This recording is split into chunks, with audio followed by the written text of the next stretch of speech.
नमस्कार मंडळी, श्री स्वामी समर्थ। 22 सप्टेंबरपासून शारदीय नवरात्रीची सुरुवात झालेली आहे आणि 2 ऑक्टोबरला ही शारदीय नवरात्र संपणार आहे। बघता बघता नवरात्रीचा सण हा सांगतेकडे वळत आहे। नवरात्रीचे 9 दिवस हे अत्यंत महत्त्वाचे आणि शुभ मानले जातात। नवरात्रीच्या पहिल्या दिवशी घरोघरी घटस्थापना केली जाते। देवी आपल्या घरात विराजमान होते आणि 9 दिवस आपण मनोभावाने आपल्या कुलदेवीची उपासना करत असतो आणि घटाची पूजाही करत असतो। देवी आईच्या 9 रूपांचे पूजन या नवरात्रीच्या 9 दिवसांमध्ये केले जाते आणि आता नवरात्रीचा सण हा सगळीकडे वळत असून 2 ऑक्टोबरला हा नवरात्रीचा सण समाप्त होणार आहे। 30 सप्टेंबरला असणार आहे नवरात्रीतील दुर्गाष्टमी। हा दिवस खूप महत्त्वाचा असल्यामुळे याला महाअष्टमी असे म्हणतात। नवरात्रीत 8व्या दिवशी देवी महागौरीची पूजा केली जाते। महागौरी हे दुर्गेचे 8वे स्वरूप असून या दिवशी तिची पूजा केल्यास भक्तांची सर्व इच्छा पूर्ण होतात आणि त्यांना आनंद व भाग्य प्राप्त होते असे मानले जाते। देवी महागौरी हे देवी दुर्गेची एक अत्यंत पवित्र व तेजस्वी रूप आहे। तिला अत्यंत पांढरे असेही भाषांतरित केले जाते। ते तिची शुद्धता आणि सौंदर्य दर्शवते। या दिवशी महागौरीची पूजा करण्याचे विशेष महत्त्व आहे। तिच्या पूजेने भक्तांच्या सर्व मनोकामना पूर्ण आणि त्यांना सुख समृद्धी प्राप्त होते। भक्तांनो, महागौरीशी संबंधित रंग हा गुलाबी आहे। म्हणजे या दिवसाचा रंग असणार आहे गुलाबी, जो वैश्विक प्रेम, स्नेह आणि सुसंवादाचे प्रतीक मानले जाते। या दिवशी देवी महागौरीला नारळ अर्पण केल्याने भाग्य आणि आनंद मिळतो असे मानले जाते आणि येत्या 30 सप्टेंबरला म्हणजे मंगळवारी आलेली दुर्गाष्टमी हा नवरात्र उत्सवातील खूप महत्त्वाचा दिवस मानला जातो आणि या दिवशी दुर्गादेवीच्या महागौरीच्या पूजा केली जाते। सोबत मित्रांनो, या दिवशी भक्त देवीला प्रसन्न करण्यासाठी कन्यापूजन देखील करत असतात। नवरात्रीमध्ये येणाऱ्या अष्टमी आणि नवमी या 2 तिथींना खूप महत्त्व दिले जाते। नवरात्रीचा 8वा दिवस ज्याला महाअष्टमी म्हणून सुद्धा ओळखले जाते। पौराणिक कथेनुसार असे मानले जाते की महाअष्टमीच्या दिवशी दुर्गा मातेची चामुंडा या राक्षसाचा वध केला होता, त्यामुळे त्या तिथीला विशेष महत्त्व आहे। जो कोणी या दिवशी माता दुर्गेची भक्तिभावाने श्रद्धेने पूजा करतो, देवी त्याच्या सर्व मनोकामना पूर्ण करते अशी मान्यता आहे आणि त्या भक्ताला देवीचे विशेष आशीर्वाद हे मिळत असतात। नवरात्रीमध्ये येणारी अष्टमी तिथी ही अतिशय शुभ मानली जाते। या दिवशी निर्जल उपवास केल्याने आपल्या मुलाबाळांचे आयुष्य वाढते। तसेच या दिवशी पतीच्या दीर्घ आयुष्यासाठी प्रार्थना करून देवी दुर्गा म्हणजे माता गौरीला लाल चुनरी अर्पण करावी असं म्हणलं जाते। तसेच या दिवशी ज्यांना नवरात्रीतील 9 दिवसांचे उपवास नसतो असे अनेक भक्त देवीला फुले, फळे तसेच विविध वस्तू अर्पण करून उपवास करत असतात। तसेच या दिवशी पूजेचे विशेष महत्त्वसुद्धा आहे आणि प्रसाद नैवेद्यसुद्धा केला जातो आणि म्हणून आपल्याला 30 सप्टेंबरला म्हणजे दुर्गाष्टमीच्या दिवशी आपल्या कुलदेवतीला हा खास नैवेद्य अर्पण करायचा आहे। हा नैवेद्य अर्पण केल्याने कुलदेवी माता दुर्गा महागौरी आणि आपल्यावरती प्रसन्न होते। तिची कृपा आपल्या घरात सुख संपत्ती घेऊन येते। कुलदेवीचा आपल्यावर भरभरून आशीर्वाद हा प्राप्त होतो। देवीचा आशीर्वाद हा मिळत असतो। कुलदेवीचा वरदसह कायम आपल्या घरावर, आपल्या घराण्यावर, मुलाबाळांवर राहतो आणि आपल्या घराची, मुलांची, पतीची प्रगती व्हायला सुरुवात होते। तर असा कोणता खास नैवेद्य आपल्याला महाअष्टमीच्या दिवशी आपल्या कुलदेवीला माता गौरीला अर्पण करायचा असतो, हेच आपण आजच्या व्हिडिओमध्ये पाहणार आहोत। त्यामुळे तुम्ही हा व्हिडिओ नक्की शेवटपर्यंत बघा। चॅनलवरती जर नवीन आला असाल तर चॅनलला सबस्क्राईब करा। व्हिडिओ आवडल्यास व्हिडिओला एक लाईक करून कमेंटमध्ये जय माता महागौरी किंवा श्री स्वामी समर्थ असे नक्की टाईप करा। हे नवरात्रीचे 9 दिवस खूप महत्त्वाचे मानले जातात, कारण या दिवसात आपली कुलदेवी आपल्या घरात आलेली असते। सूक्ष्म स्वरूपात आपल्या कुलदेवीचा वास आपल्या घरामध्ये या 9 दिवसामध्ये असतो। नवरात्रीचा हा सण साक्षात आपल्या घराण्याच्या कुलदेवीला माता जगदंबेला समर्पित असतो। कुलदेवी ही आपल्या घराण्याचं, आपल्या कुळांचं कायम रक्षण करत असते आणि त्यामुळे आपल्या कुलदेवीचा कुळाचार करणे अत्यंत महत्त्वाचा असतो। कुळाचार म्हणजे आपल्या देवीचा मान सन्मान करणे। आपली कुलदेवी आपल्या मुलाबाळांचं, आपल्या घराण्याचं रक्षण करत असते, म्हणजेच आपल्या घराण्याचं सर्व नकारात्मक शक्तीपासून रक्षण करत असते।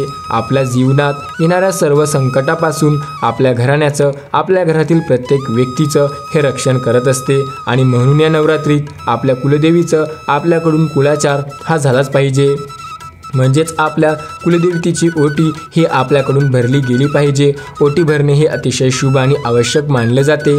म्हणून जर तुम्ही अजूनही आपल्या कुलदेवीची ओटी भरली नसेल तर दुर्गा अष्टमीच्या महाअष्टमी दिवशी कुलदेवीची ओटी नक्की भरा. ओटी भरल्याने देवीचं चैतन्य आपल्या घरात स्थिरावतं, कुटुंबात शांती आणि सौख्य वाढतं आणि सर्व नकारात्मक ऊर्जा नष्ट होतात. जर आपण अगदी मनोभावाने नवरात्रीच्या या 9 दिवसामध्ये आपल्या कुलदेवतेची सेवा उपासना जर केली असेल तर कुलदेवतेचा आशीर्वाद सदैव आपल्या कुटुंबावर राहतो. 30 सप्टेंबर मंगळवारी महाअष्टमी हा अत्यंत महत्त्वाचा दिवस असून या दिवशी आपल्या कुलदेवतेचा हा एक खास नैवेद्य दाखवायचा आहे. आता आपण सर्वांना नवरात्रीचे झालेले 7 दिवस कुलदेवीला नक्की नैवेद्य हा अर्पण केला असेल तरीही आपल्या देवीला अत्यंत आवडणारा असा हा नैवेद्य आवर्जून अर्पण करायचा आहे. मग काही जणांच्या घरामध्ये घटस्थापना केलेली असेल किंवा नसेल तरीही आपल्याला हा नैवेद्य जो आहे तर तो आपल्या कुलदेवीला अर्पण करायचा आहे. आपल्या प्रत्येकाच्या घरामध्ये आपल्या कुलदेवीचा ताक किंवा फोटो किंवा मूर्ती तर असेलच, तिथे तुम्ही हा नैवेद्य अर्पण करू शकता. आता आपल्या दुर्गाष्टमीच्या दिवशी आपल्याला आणखीन एक महत्त्वाचं काम करायचं आहे आणि ते म्हणजे कुंकुमार्चन. म्हणजे बघा, कुंकुमार्चन करून तिथे हा नैवेद्य दाखवायचा आहे. त्याबरोबर तुमच्या घरामध्ये श्रीयंत्र असेल तर त्या श्रीयंत्रावर महाअष्टमीला कुंकुमार्चन करायचं आहे. किंवा तुम्हाला तुमच्या घरामध्ये कुलदेवीचा टीका असेल तर तो टाकसुद्धा वरती कुंकुमार्चन करून आपल्याला अष्टमी नवरात्रीतील सर्वात महत्त्वाचा दिवस म्हणून या दिवशी तुम्हाला कुंकुमार्चनची सेवा अजिबात चुकवायची नाही आहे. त्याचबरोबर मित्रांनो, अजून काही गोष्टी आहेत ज्या की तुम्ही या खास दिवशी केल्या पाहिजे. या गोष्टी जर तुम्ही या खास दिवशी कराल तर खूप फायदा होतो. त्यासोबतच महाअष्टमी हा नवरात्रीतील सर्वात महत्त्वाचा दिवस आहे म्हणून या दिवशी तुम्ही कुंकुमार्चनची सेवा हे कधीही चुकवू नका. त्याबरोबर अष्टमीच्या दिवशी आणखीन एक महत्त्वाचं काम केलं जातं आणि ते म्हणजे कन्यापूजन. या दिवशी तुम्ही तुमच्या यशाशक्ती कमीत कमी एका जास्तीत जास्त 9 मुलींना घरी बोलावून त्यांची देवी स्वरूपात पूजा करून एखादा गोड पदार्थ खायला देऊ शकता किंवा काही जण जेवणसुद्धा बनवतात. तसेच मुलींचे कन्यापूजन करून निरोप देताना त्यांना एक भेटवस्तू आणि दक्षिणा 11 रुपये, 21 रुपये किंवा 51 रुपये तुमच्या यशाशक्ती दक्षिणा जी आहे तर ती दिली जाते आणि त्यांच्याकडून आशीर्वाद जो आहे तर तो घेतला जातो. असं केल्याने सुद्धा तुमची कुलदेवती ही तुमच्यावर प्रसन्न होते आणि तुम्हाला सुख समृद्धीचा आशीर्वाद ती देत असते. बघा, तर आपल्याला या महाअष्टमीच्या दिवशी आपल्या कुलदेवतीला एक खास नैवेद्य अर्पण करायचा आहे. तर या दिवशी तुम्हाला कुलदेवीला तांबूल जो आहे तर तो अर्पण करायचा आहे. तांबूल किंवा जिथे पान शॉप आहे तर त्या ठिकाणी जाऊन तुम्हाला देवीसाठी तांबूल बनवून मागितला तर तिथे तो मिळून जाते. आता तांबूल म्हणजे बऱ्याच जणांना प्रश्न पडतो ते नक्की काय असतं. तर तांबूल म्हणजे विड्याचं पान असतं. त्या पानावर काच, सुपारी, वेलदोडे, बडीशेप, गुलगंध अशा अनेक वस्तू घालून हा विडा तयार केला जातो आणि यालाच तांबूल असे म्हटलं जाते. आता पान शॉपच्या ठिकाणी महिलांसाठी, लहान मुलांसाठी विड्याचे पान जे बनवलं जातं त्या तांबूलाचा वापर हा केलेला नसतो. तर असाच प्रकारचा विड्याचं पान म्हणजे तांबूल हा देवीसाठी तांबूल आपल्याला आपल्या कुलदेवीतीला नैवेद्य म्हणून ठेवायचा आहे. त्याबरोबर आता आपण अष्टमीच्या दिवशी सकाळपासून ते संध्याकाळपर्यंत जेव्हा केव्हा तुम्हाला वेळ भेटेल तेव्हा तुम्ही तांबूळ नैवेद्य म्हणून अर्पण करू शकता. बघा, आता हे तांबूळ अर्पण केल्यानंतर संध्याकाळी तुम्हाला हा तांबूळ थोडासा थांबून उचलून घ्यायचा आहे आणि घरात सर्वांना प्रसाद म्हणून ते खायला द्यायचा आहे. आता ज्यांचा नवरात्रीचा उपवास आहे त्यांनीसुद्धा प्रसाद म्हणून तांबूळाचा एक छोटासा तुकडा खाल्ला तरी चालेल. आणि जरी तुम्हाला वाटत असेल की माझा उपवास आहे आणि हे तांबूळ मी नाही खाऊ शकत तर तुम्ही खाल्लं नाही तरीही चालेल.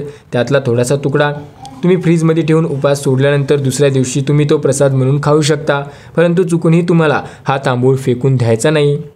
आता हा तांबूळ प्रसाद म्हणून घरातील व्यक्तीने खायला हवा का? कारण हा आपण जो आहे तो आपल्याला कुलदेवीतीचं नैवेद्य अर्पण केलेला आहे आणि म्हणून आपल्याला फक्त घरातील व्यक्तींनाच द्यायचा आहे. चुकूनसुद्धा बाहेरच्या व्यक्तींना हा तांबूळ प्रसाद म्हणून द्यायचा नाही.